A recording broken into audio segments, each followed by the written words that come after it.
Hello दोस्तों, नमस्कार। कैसे हैं आप? आई होप आप जहाँ भी होंगे बहुत अच्छे होंगे। आज का वीडियो एक बहुत बड़ा सरप्राइज होने वाला है। अब आप सोच रहे होंगे कि हमें सरप्राइज क्या देने वाला है। तो आज हम किसी टॉपिक पे बात नहीं करने वाले हैं।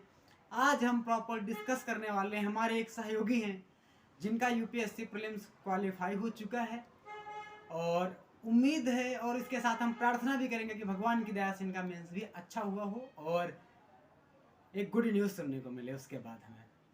तो दोस्तों, इसी के साथ आज हम बात करेंगे यूपीएससी प्रीलिम्स को लेकर इनकी क्या स्ट्रेटजी थी, कैसे प्लान किया इन्होंने, क्या कौन कौन सी बुक्स के साथ पढ़ा।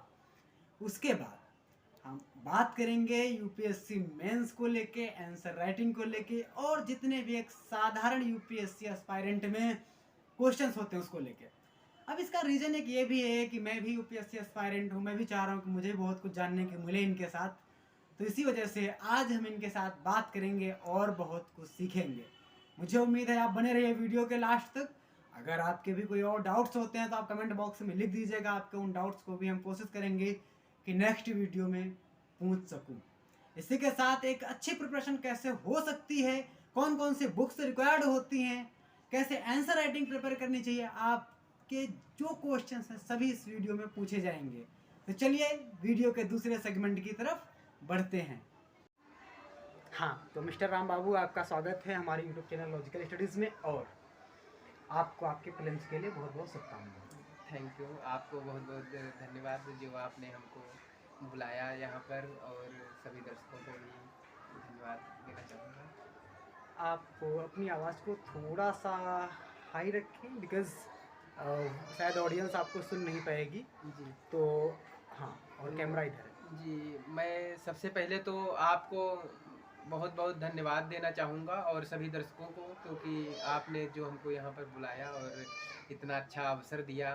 सब मतलब आप अपने YouTube के माध्यम से मैं सभी दर्शकों को बता पाऊँगा प्रीलिम्स की स्ट्रेटजी के बारे में, मेंस की स्ट्रेटजी के बारे में, कैसे क्या होता है। और बाकी आप पूछ सकते हैं, मैं उसी हिसाब से बताता जाऊँगा। सर्वप्रथम आपने हमारे चैनल को टाइम दिया, इस वजह से मेरा चैनल आपका बहुत बहुत आभारी है।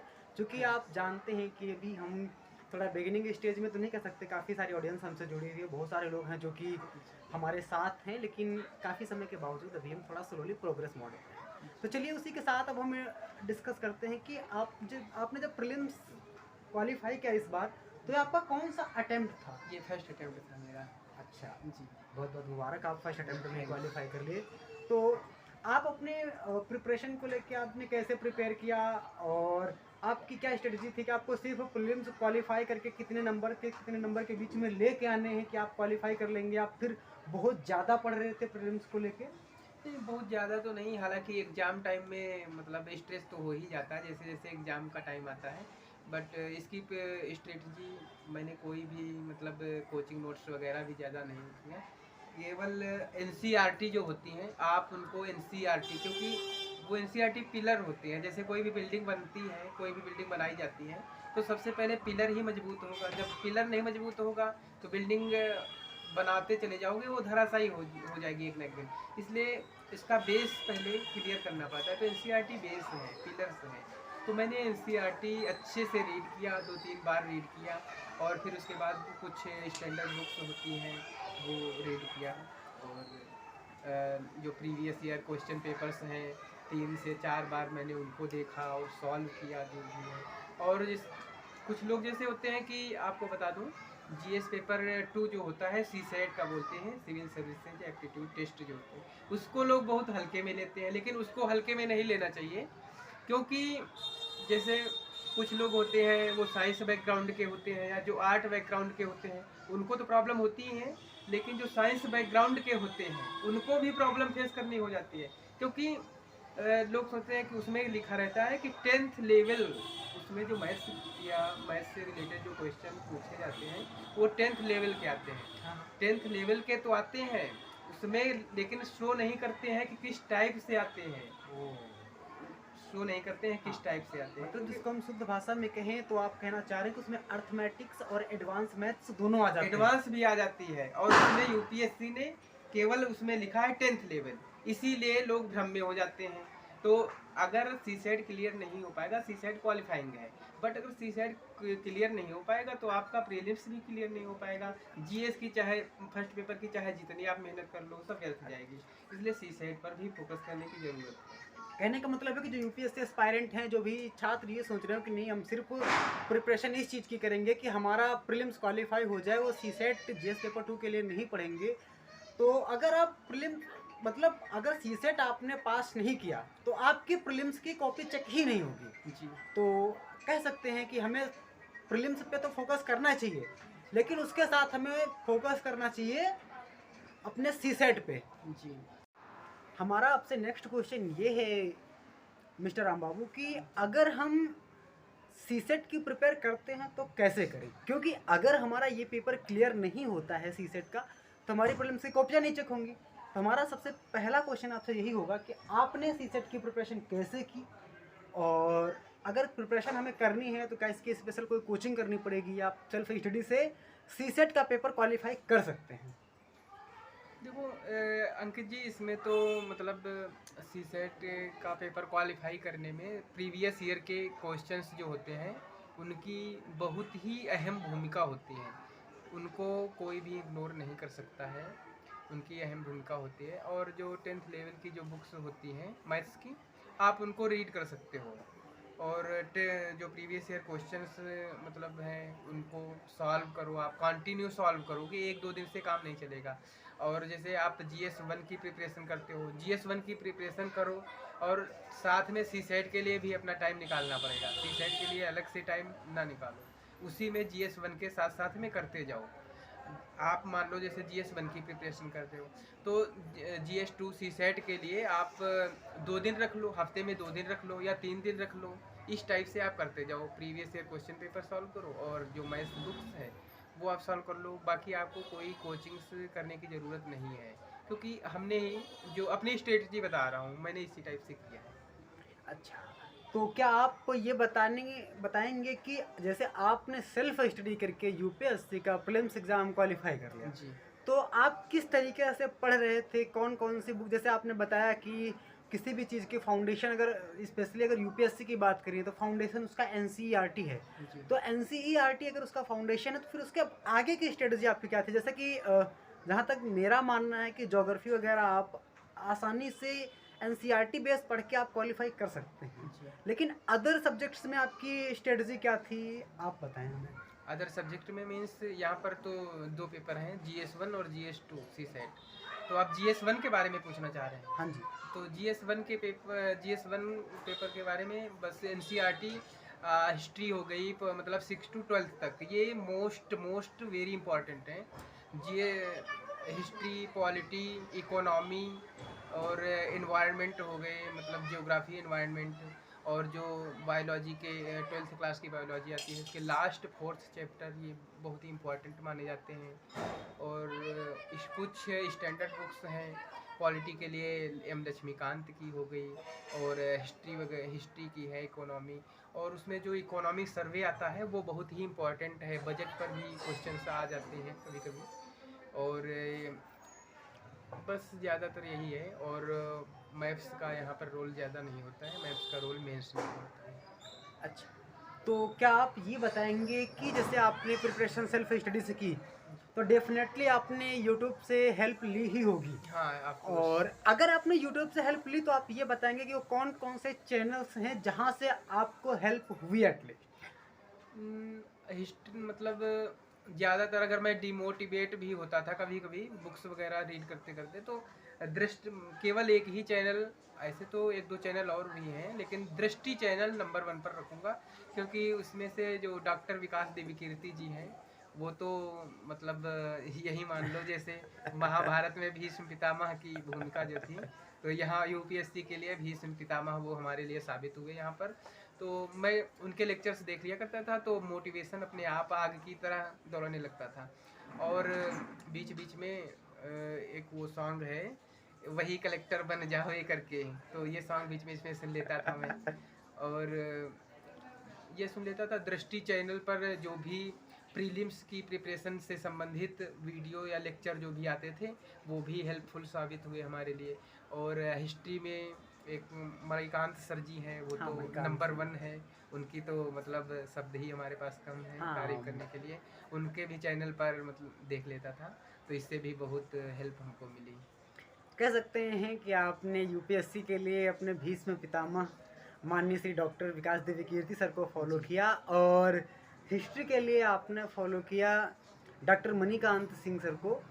तो आपकी पॉलिटी और ज्योग्राफी, इन्वायरमेंट एंड इकोलॉजी को लेके क्या जी। स्ट्रेटजी थी? विजन आईएएस पर मतलब कुछ लेक्चर्स हैं ज्योग्राफी से रिलेटेड, उनको मैंने देखा। और इकोनॉमी से रिलेटेड मराल सर हैं, ये हाँ, फेमस हैं। मृणाल सर। इकोनॉमी से रिलेटेड ये फेमस है, इनको भी मैंने देखा है। तो आप मतलब मैं ये कहना चाहूँगा, अगर आप भी करते हो तो आप इनको देख सकते हो बुक्स के अलावा भी। अगर आपको मोटिवेशन की भी ज़रूरत है तो आप विकास देवी कीर्ति सर को केवल आप देख लीजिए। मैं मतलब आई एम इंश्योर कि आप डिमोटिवेट हो ही नहीं सकते। हाँ, जहाँ तक सर मोटिवेशन की बात है, तो मुझे लगता है एक पर्टिकुलर मेरा ओपिनियन है कि अपने माता पिता और अपनी परिस्थिति से बड़ा मोटिवेशन स्पेशली किसी और एस्पायरेंट के लिए हो तो मैं नहीं कह सकता, बट मेरे लिए अगर कोई है तो मेरी खुद की अपनी स्थितियाँ, परिस्थितियाँ, मेरे घर की जो आर्थिक स्थितियाँ हैं, वही मेरा सबसे बड़ा मोटिवेशन है। या आप सही कह रहे हो, वही मोटिवेशन होती है। लेकिन फिर भी स्टडी करते करते मतलब कुछ ऐसा फील होता है कि यार अब नहीं होगा, मैं बहुत मेहनत लग रही, ये है वो है। तो कुछ ऐसे लोग होते हैं मतलब जो आपको इंजेक्शन लगाने का काम करते हैं। एज ए डॉक्टर आप मान लो हाँ, पेशेंट हो हाँ, वो जाते हो, इंजेक्ट तो करते वो हैं। इंजेक्ट करते हैं आपको, इंजेक्शन लगाते रहते हैं कि नहीं, क्यों नहीं होगा, क्यों नहीं होगा, आप ही से होगा, और कोई नहीं कर पाएगा, सिर्फ आप ही हो जो आप कर सकते हो। अगर मैं कहूँ कि आप इस टाइम पे आईएएस, आईपीएस या यूपीएससी के हब राजधानी दिल्ली में हैं, जी। तो आप दिल्ली कब आए थे, और आपने अगर कोई एकेडमी ज्वाइन की तो उसके बाद फिर आप ये कह रहे हैं कि मैंने नहीं की, या फिर आपने नहीं भी की है, क्या सच्चाई है इसमें? नहीं, एक्चुअली मैं दिल्ली आया था 2018 में। लेकिन मेरा पर्पस तो था, बस एम सिर्फ और सिर्फ एक ही है, बस यूपीएससी क्वालिफाई करना, आईएएस बनना है हमको। और 2018 में आया था और मैंने एक इंस्टीट्यूट ज्वाइन किया था, कोचिंग पढ़ाता था बच्चों को। और अभी भी कोचिंग पढ़ाता हूँ, बट अब छोड़ दूंगा क्योंकि आगे प्रिपरेशन करनी पड़ेगी, तो प्रॉब्लम फेस करनी पड़ती है क्योंकि टाइम नहीं मिल पाता है ना, इसी वजह से। और ये मेरा फर्स्ट अटेम्प्ट था, 5 जून को मेरा प्री एग्ज़ाम था। और फिर उसके बाद मैंने कोचिंग बंद कर दी है। बीच बीच में चला जाता हूँ एक दो मतलब आवर्स के लिए बच्चों को पढ़ाने के लिए, हमको भी टाइम दैट्स निकालना ग्रेट। आप उन बच्चों के लिए एक सोर्स ऑफ इंस्पिरेशन होंगे कि जो ये सोचते हैं कि यूपीएससी शायद हम बिना कोचिंग के ना निकाल पाए, पड़ेगा। जी। या फिर कोई एक काम करते समय हम शायद बच्चों यूपीएससी ना कर पाए। अभी आप एज अ ट्यूटर दिल्ली में पढ़ा रहे हैं, और काफ़ी समय भी हो गया है आपको। जहाँ तक मैं इनके एजुकेशन क्वालिफिकेशन की बात करूँ तो ये उत्तर प्रदेश के रहने वाले हैं, और इनका 10th और 12th वहीं से पास किया इन्होंने। उसके बाद ग्रेजुएशन भी कानपुर विश्वविद्यालय से इनका है, और फिर ये 2018 में, जैसा कि उन्होंने शेयर किया, कि दिल्ली आए। उसके बाद ये किसी भी यूपीएससी की एकेडमी को इन्होंने नहीं ज्वाइन किया, बच्चों को पढ़ाने के लिए एक इंस्टीट्यूट ज्वाइन किया। उसके बाद एक, इसे कहते हैं स्ट्रेटजी, इसे कहते हैं कंसिस्टेंट प्रैक्टिस, कंसिस्टेंट स्टडी। जी। मैं सही कह रहा हूँ जी। ना? तो अगर आपके कोई क्वेश्चंस हैं तो आप पूछ सकते हैं इनसे। मैं कोशिश करूंगा कि मैं ज़्यादा से ज़्यादा क्वेश्चंस इनसे पूछूं। अब मैं आपसे एक अगला क्वेश्चन हमारा ये होगा कि आप अपने मेंस की स्ट्रेटजी शेयर करें, क्योंकि प्रीलिम्स तो कई बार, मैं आपको नहीं कहूँगा, लेकिन कई बार होता है तुक्का लगाने से हो जाता है। ये प्रीलिम्स हाँ, कई बार तुक्का लगाने से हो जाता है क्योंकि वो ऑप्शनल आता है। तुक्का लगाने से तो हो जाता है, लेकिन मैं तुक्का के ज़्यादा पक्ष में नहीं रहूँगा। तुक्का लगाने के भी साइंटिफिक तरीके होते हैं, बट मैं तुक्का लगाने के फेवर में नहीं रहता हूँ, क्योंकि जो तुक्का लगाने के चक्कर में रहते हैं वो लाइफ टाइम तुक्का ही लगाते रहते हैं। फिर अगर आप बिना तुक्का के प्रिपरेशन करोगे ना, तो मेंस में आपके लिए वही बेनिफिट मतलब बेनिफिशियल साबित होगा।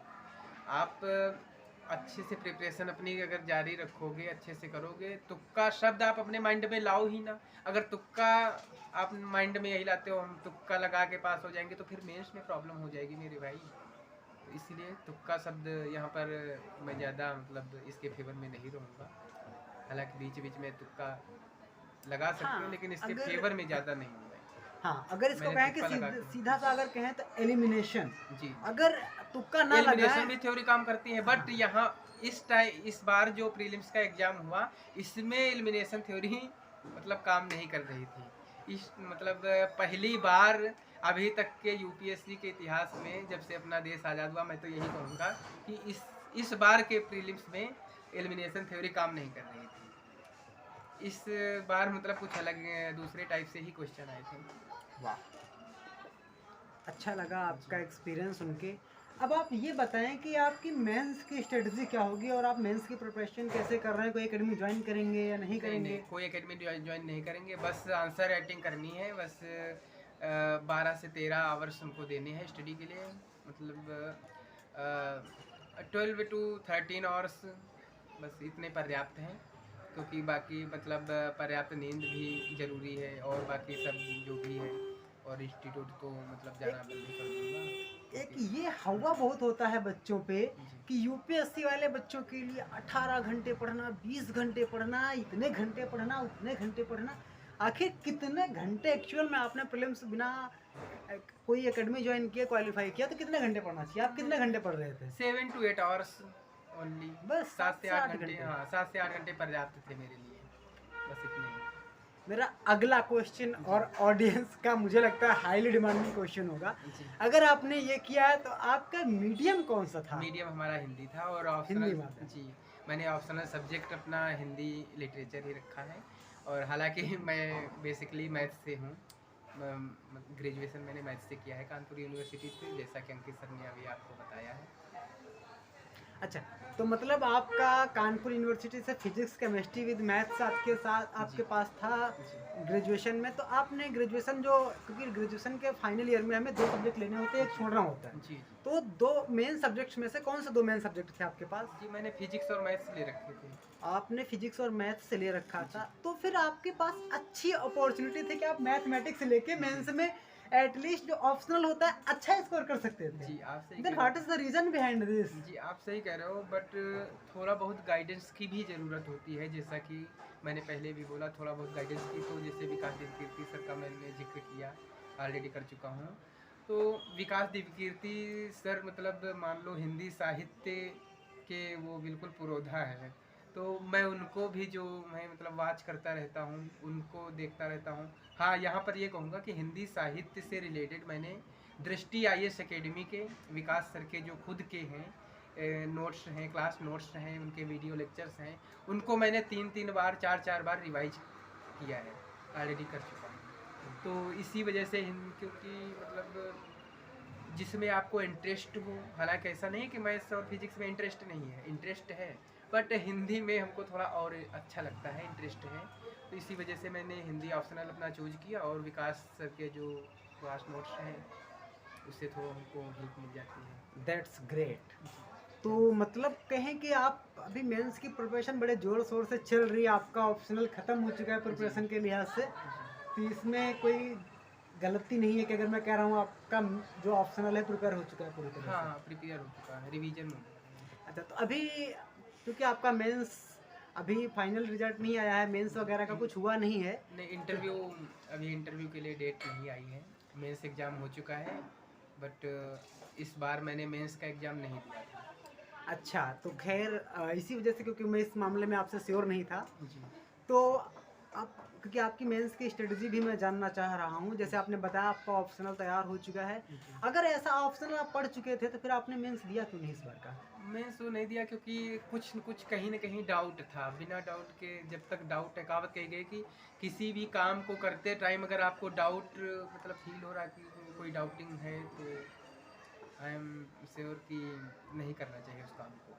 तो कुछ डाउट था हमको, इसी वजह से मैंने। अच्छा, तो आपके मन में संदेह था कुछ कि शायद हो सकता है या नहीं हो सकता है, ऐसा कुछ संदेह था, आपने नहीं दिया। आपके भविष्य के लिए आपको शुभकामनाएं। अगर आप ऐसा सोच रहे हैं, आपने अगर आपने डिसाइड किया तो definitely you are the better जज फॉर योर सेल्फ। अच्छे से और प्रिपरेशन मतलब सही से नहीं हो पाई थी। हालांकि रिवीजन मोड पर ही हम थे और अभी भी रिवीजन ही कर रहे हैं, लेकिन कुछ डाउट था लेके इसको, मतलब ऐसे पेपर को लेके, इसी वजह से नहीं दिया। अब नेक्स्ट टाइम फिर से 28 मई को प्रीलिम्स का एग्ज़ाम है, 28 मई 2023 को प्रीलिम्स का एग्ज़ाम है, तो फिर से प्रीलिम्स का एग्ज़ाम देना है और फिर 15 सितंबर को 2023 में मेंस का एग्ज़ाम है। फिर उसके बाद तो अब बस कमर कसनी है, यूपीएससी टॉपर बनना है आप लोगों की, मतलब आप सभी दर्शकों की दुआओं से। तो क्या आप 2023 में जो कोशिश आप तो यही फिर है। से प्रीलिम्स देना चाह रहे हैं जी या देने वाले हैं, भगवान की दया से आपका निकल भी सकता है, निकल जाएगा, जी उसमें मैं कैन का यूज नहीं करना चाहूँगा। जी जी। तो क्या कोई एकेडमी आप ज्वाइन करने नहीं की नहीं सोच नहीं, रहे कोई हैं? एकेडमी, कोई, अब मैंने अपनी लाइफ में आज तक कोई भी एकेडमी नहीं ज्वाइन की है, बल्कि बच्चों को पढ़ाया है मैंने खुद ज्वाइन करके एज ए टीचर। मैंने अपने हिसाब बट से कोशिश, हाँ कुछ बट कहना चाह रहे हैं? एज ए टीचर मैंने यहाँ पर यूज किया है, लेकिन एज ए टीचर कहना उचित नहीं होगा, क्योंकि हमेशा मैं स्टूडेंट ही रहना चाहता हूँ। किसी भी एक लेवल पर पहुँच जाऊँ, बस एज ए स्टूडेंट ही रहना चाहता हूँ, क्योंकि मतलब विद्यार्थी बन के आप बहुत कुछ सीख सकते हो। जिस दिन आपने मतलब अपने आप को लगा लिया कि हम टीचर हो गए, तो उस दिन आप सीख नहीं पाओगे फिर। तो बस आंसर राइटिंग आप करोगे तभी आपको मेंस में सफलता मिल पाएगी। जितनी ज़्यादा हो सके आंसर राइटिंग आप कीजिए, क्योंकि आंसर राइटिंग अगर आपकी अच्छी होगी, क्योंकि अगर उसमें आ जाएगा 150 शब्दों में लिखिए, आपने आंसर राइटिंग सही से की है, आपको आपकी कमांड है आंसर राइटिंग पर, आंसर लिखने में, तभी आप 150 से 155 शब्दों तक लिख पाओगे, अदरवाइज नहीं लिख पाओगे। ज़्यादा शब्दों में तो लिख लोगे, लेकिन 150 शब्दों में लिखना होता है, 150 शब्दों में नहीं लिख पाओगे, इसलिए आपका उत्तर डेफिनेटली राइट नहीं माना जाएगा, इसलिए आपके मार्क्स कम हो जाएंगे। जो जितनी ज़्यादा आंसर राइटिंग करेगा और शब्दों के हिसाब से आप आंसर राइटिंग, मैं जिस हिसाब से आंसर राइटिंग करता हूँ आपको मैं बताना चाहूँगा यहाँ पर, कि आप एक टाइमर होता है, टाइमर सेट कर लीजिए। जैसे एग्जाम हॉल में 3 आवर्स होते हैं, आप क्वेश्चन सॉल्व कर रहे हो, 150 शब्दों में लिखना है आपको उत्तर, 150 शब्दों में, तो उसी हिसाब से 3 आवर्स के लिए आप पूरा मतलब प्रीवियस ईयर क्वेश्चन पेपर देख लो। तो जो भी प्रीवियस ईयर का मतलब क्वेश्चन पेपर ले लो आप, 3 आवर्स आपकी, मतलब जैसे सेकंड स्टेज पर पहुंचोगे आंसर राइटिंग में, तो 3 आवर्स के लिए टाइमर सेट कर लो आप, और पूरा पेपर ले लो, आप उसको सॉल्व करो। 3 घंटे में ही सॉल्व हो जाना चाहिए, बल्कि 3 घंटे से ज़्यादा, मतलब कम टाइम में 2 आवर्स 30 मिनट्स एटलीस्ट सॉल्व करने की आप कोशिश करो, तब वहाँ पर 3 घंटे में आप कर पाओगे। ये मेरी स्ट्रेटजी है। बहुत अच्छा लगा आपकी स्ट्रेटजी के बारे में जान के। कोशिश करूंगा कि अगर आने वाले समय में मैं भी अगर एग्ज़ाम देता हूं इन केस, जी तो मैं भी ऐसा करूं। जी, तो क्योंकि यहाँ पर आंसर राइटिंग का बहुत ही अहम रोल है। अच्छा, तो आप अगर हमारे जो ऑडियंस है, हमारे जो साथी देख रहे हैं, जी, उनको कोई मैसेज देना चाहेंगे अपनी तरफ से, अगर कुछ भी देना चाहें आप तो? उनको बस यही मैसेज है कि आपकी भी अगर ख्वाहिश है यूपीएससी आईएएस बनना, बाकी तो हमारी आईएएस है, किसी की आईपीएस भी हो सकती है, आपको भी अगर यूपीएससी एस्पायरेंट बनना है, वो भी टॉपर बनना है, तो आप आंसर राइटिंग जितनी ज़्यादा से ज़्यादा हो सके टाइम को देखते हुए, टाइम मैनेजमेंट भी अहम रोल निभाता है इसमें, टाइम को देखते हुए आप कर सकते हैं जितनी ज़्यादा से ज़्यादा हो सके। Thank you. आपकी आपकी बातें सुन के बड़ा अच्छा लगा। मुझे उम्मीद है कि मेरे जो साथी हैं, मेरे जो जो लोग मेरे चैनल से जुड़े हुए हैं, अगर उनको भी देखेंगे शायद उनको वीडियो बहुत अच्छा लगेगा। जी इसी उम्मीद के साथ ही आगे अगर फिर से अगर संभव हुआ तो हम आपसे कई सारे टॉपिक्स पे डिस्कशन करना चाहेंगे और कई सारी बातों पे आपसे वाद विवाद करने का प्रयास करेंगे। जी, करंट अफेयर्स के बारे में मैंने कुछ भी नहीं बताया, बट यहाँ पर जो है आपका वीडियो भी लंबा हो जाएगा, तो हम यही, आप अगर चाहें तो नेक्स्ट टाइम पार्ट 2 में भी कर सकते हैं। हाँ, अगर या संभव हुआ और आपका रहना साथ हुआ तो मैं कोशिश करूँगा कि इस वीडियो का पार्ट 2 आए, जिसमें मैं करंट अफेयर्स और अदर स्ट्रेटजी जो मैं इस वीडियो में नहीं पूछ पाया हूँ, क्योंकि हो सकता है, क्योंकि एक बहुत सिंपल सा वर्ड है, no one is perfect in this world, only God is perfect. जी, भाई दुनिया में कोई भी संपूर्ण नहीं है या यू आर सिर्फ राइट, गॉड के सिवा। या यू तो आर राइट। बहुत बहुत सारी बातें हो सकता है मैं भूल रहा हूँ, जो कि अगले वीडियो में मैं पूछूंगा ज़रूर, क्योंकि मैंने कोई नोट्स नहीं रखा था, बस सडनली इनसे बातचीत हो गई, मुलाकात हो गई, तो मुझे लगा चलो मिल के बैठ के बात करते हैं, तो पूछ लेते हैं। क्योंकि करंट अफेयर्स जो है, करंट अफेयर्स के बारे में नेक्स्ट पार्ट में रखोगे, तो उसमें जैसे बहुत सारे बच्चे होते हैं वो करंट अफेयर्स की कहते हैं यार अभी तो टाइम बहुत है, अभी बाकी की कर लो, करंट अफेयर्स एग्जाम टाइम में कर लेंगे, इसी वजह से वो धोखा खा जाते। तो नेक्स्ट टाइम इसके लिए मतलब फुल स्ट्रेटजी के साथ। ठीक है, देखते हैं। Thank you Thanks. Logical study से आप जुड़ने सभी के को लिए आपका धन्यवाद। बहुत बहुत धन्यवाद। अंकित जी आपको भी बहुत बहुत धन्यवाद। हाँ तो दोस्तों, अगर ये वीडियो हमारा अच्छा लगे तो इसको लाइक, शेयर और चैनल को सब्सक्राइब करना बिल्कुल ना भूलें। अगर आपके मन में कोई क्वेश्चन है तो आप हमसे पूछ सकते हैं, कमेंट बॉक्स में कमेंट कीजिएगा, हम कोशिश करेंगे आपके उन क्वेश्चंस को आंसर करना। चलिए, thank you so much, bye bye.